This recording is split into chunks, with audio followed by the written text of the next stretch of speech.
Chapter 145. Search.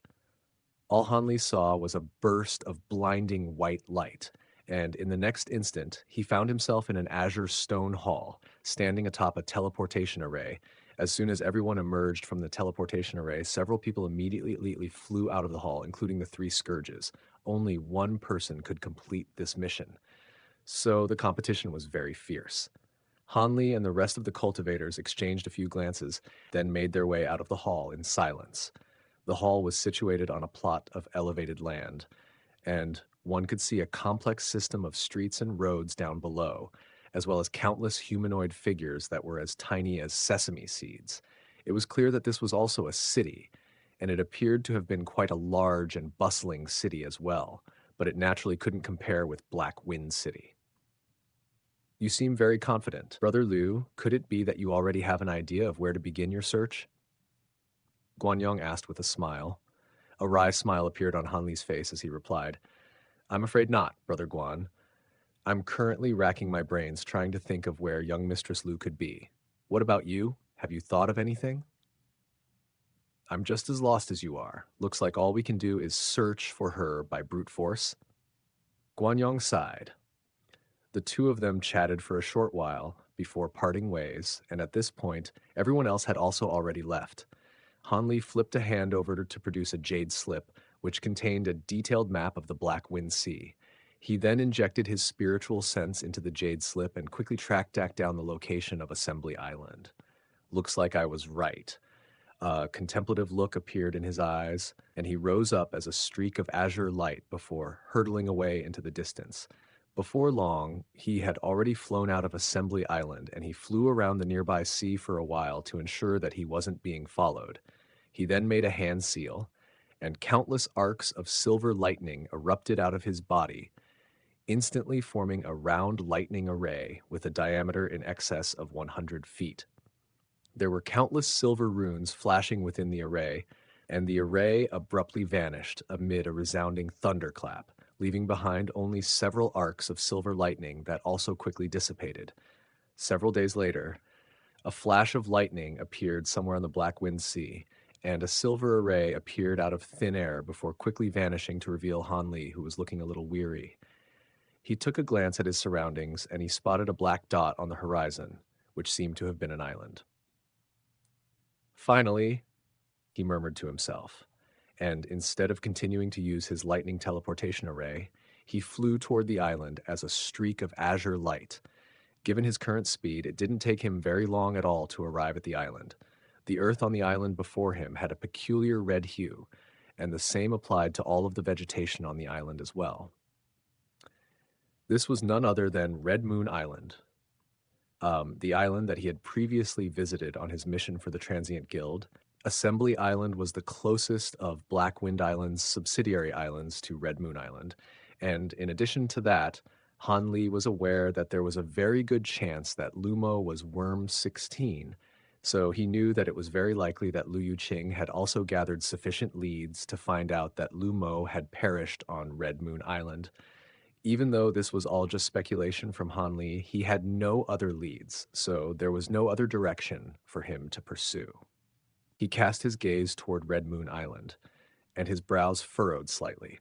The island was too massive, so even with his spiritual sense, it would take an extremely long time to scour the entire island. After a moment of contemplation, he shot forth as a streak of azure light once again, flying toward the Red Moon City in the Kun province, where Worm 16 had met his demise. At the same time, his spiritual sense was fully activated to inspect his surroundings. He couldn't search the entire island, so he could only pick out the likeliest locations. It took him no more than half a day to cover close to half of the journey to his destination, Red Moon Island, but he hadn't been able to find any further leads along the way thus far.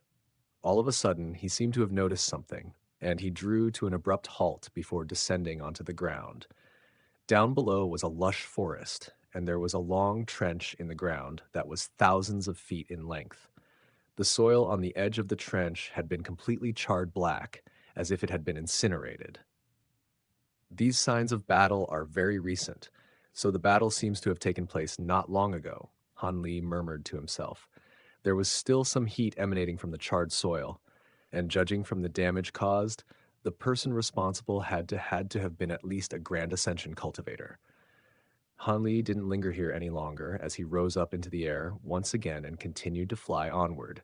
He made sure to be extra vigilant, and sure enough, he discovered many more similar signs of battle along the way.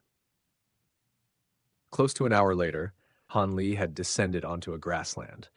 The ground up ahead was completely charred black and riddled with countless craters that were thousands of feet deep, clearly indicating that a fierce battle had recently taken place here. He spread his spiritual sense through the area, then beckoned toward a certain direction, and the soil in one of the large craters up ahead stirred slightly, following which a piece of black cloth flew out from within and into Han Li's grasp.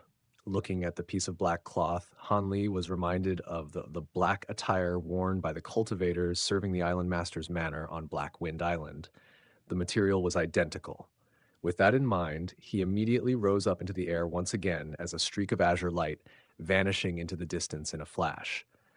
A short while later, silver lightning flashed above the giant crater, and he returned to the same spot. There weren't any further signs of battle up ahead. He didn't know who Lu Yuqing's enemies were, but it was clear that she and her companions had been defeated here, and it was unclear whether she was dead or alive. All of a sudden, bright blue light began to glow from Han Li's eyes, and at the same time, his Law Destruction eye appeared on his glabella amid a flash of black light.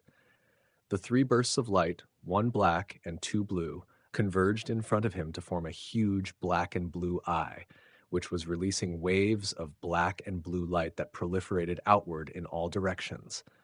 All of the world's origin chi in the surrounding area instantly appeared in his mind with exceptional clarity, resembling countless specks of light that were moving around in all directions in a chaotic fashion.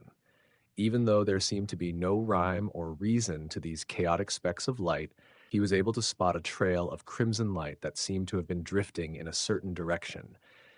He immediately set off toward that direction, flying as quickly as he could, vanishing into the distant horizon in a flash. Shortly thereafter, Han Li drew to an abrupt halt, then flew in another direction. The person who had left the aura behind had changed directions here. Only after several more directional changes did the lingering aura finally follow a single direction, and Han Li was able to truly commence his pursuit. A rumbling thunderclap rang out as countless arcs of silver lightning erupted out of his body, and another loud thunderclap rang out as he vanished from the spot. In the next instant, he reappeared hundreds of kilometers away, then disappeared once again amid another flash of lightning.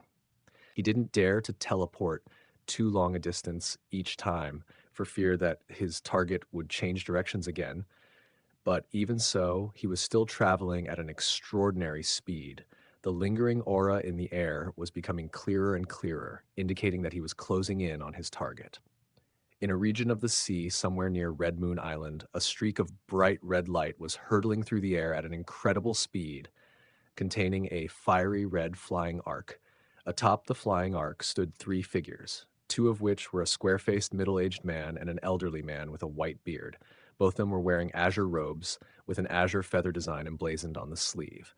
The two of them were standing beside a gorgeous white-robed young woman whose entire body had been bound by a chain of red light, and she was glowering at the two men with intense fury and resentment in her eyes.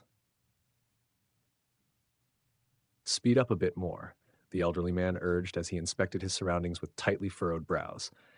"This is already as fast as this dragon feather arc can go, Brother Chi.